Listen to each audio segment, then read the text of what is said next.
from Patterns for Pirates, and today I'm going to show you how I would mash sizes together for a different width and length for the youth size fierce bra.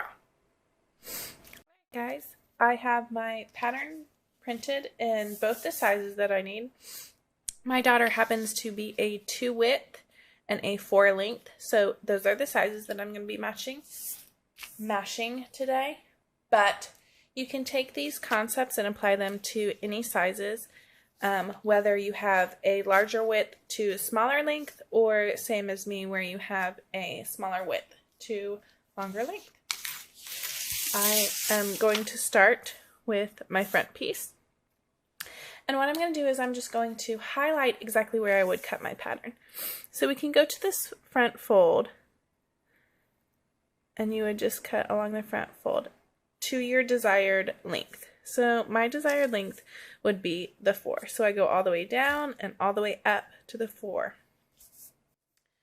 Now I'm going to trace my 4 neckline. I recommend you use whatever length they are for their neckline, just because they might be skinnier or wider than that length. Usually they're complete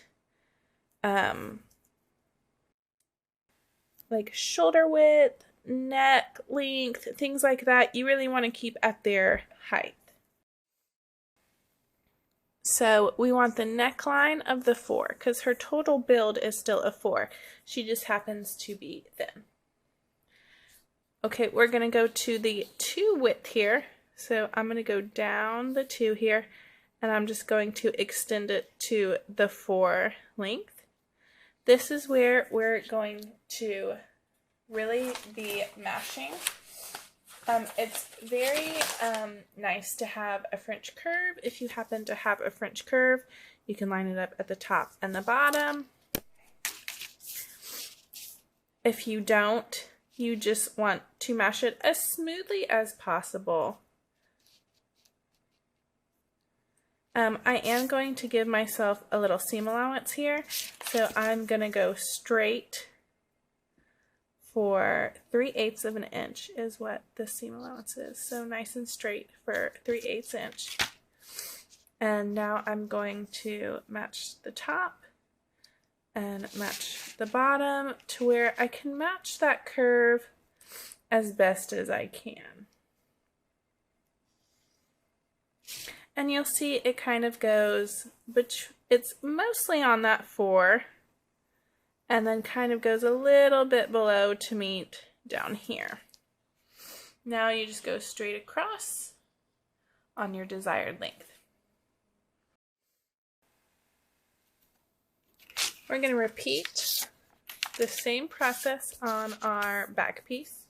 There's no fold, so I'm going to start at the bottom. I'm going to do my desired width, which is a 2. I stacked all of these, so no matter what width or length you're doing, this should be stacked right on top of each other. We're going to go up the side seam at our desired width, but all the way up to our desired length, or not quite up, depending on which way you're mashing. I'm going to give myself that little straight seam allowance there. And again, you can eyeball this if you don't have a French curve, but since I have one, I'm going to go ahead and use it.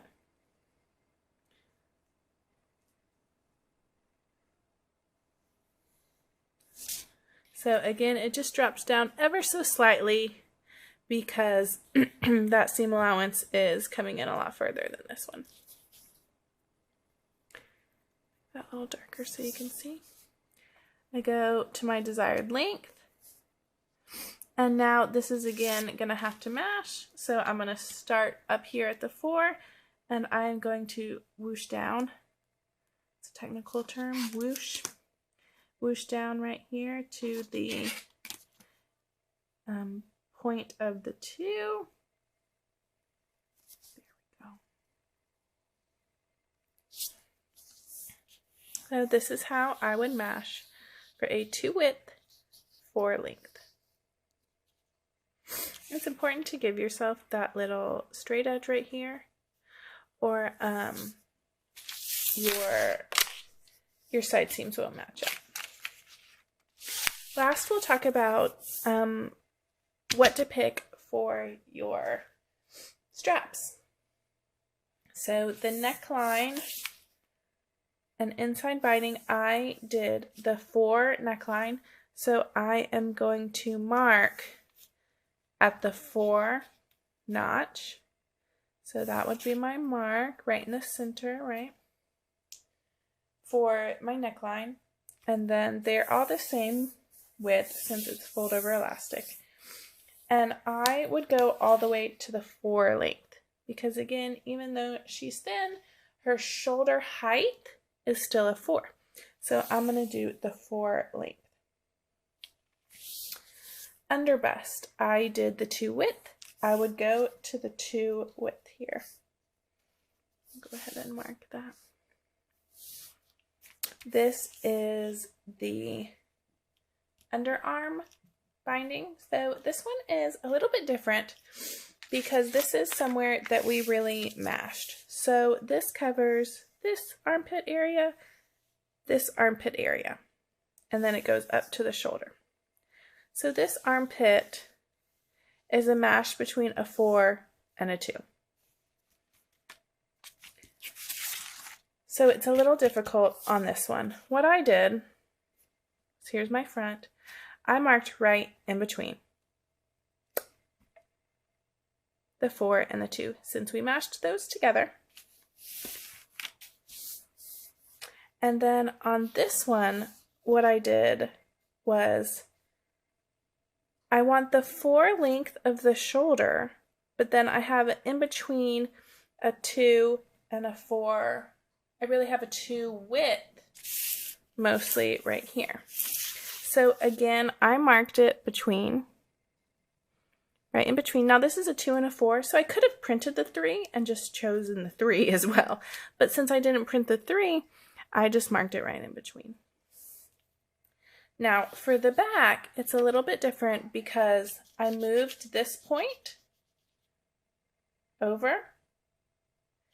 And so I just went ahead and marked it at the 2. Since I moved it over, halfway point would be about here. And since I moved this over about 1/2 inch, I moved this over about 1/2 inch. This is just marking where to stretch. And so if you've done fold over elastic before and you have a nice feeling about how much you stretch, it's just a guide to help you. So if you get this one, the total length, and then you just stretch to feel, it would be fine too. This is how I like to mash sizes for my little one. I hope it helped you. If you have any more questions, you can always email us at help@patternsforpirates.com or post in our Facebook group. I'm excited to see your fierce bras.